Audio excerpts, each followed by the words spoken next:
Hi everyone, it's Jennifer. I have a great piece of furniture for you today.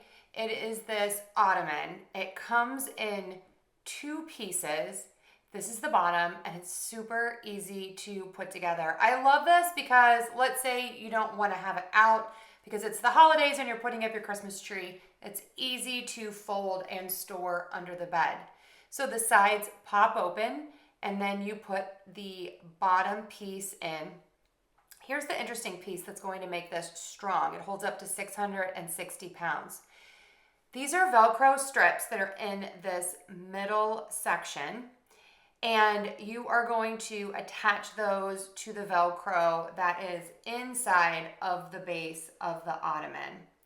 And that's it. And that is going to make it really, really strong. So this is 43 by 15 by 15, and it's like a beautiful linen feeling quality fabric. There it is. I love that it's storage. So this fits all of my pillows that are on my couch, and now everything is neat and tidy. This is perfect for your entryway, for your living room, for a bedroom, or just by the window if you have a dog that likes to look out the window like mine. Loving this. It's super sturdy, very nice looking. I highly recommend and think you should get one.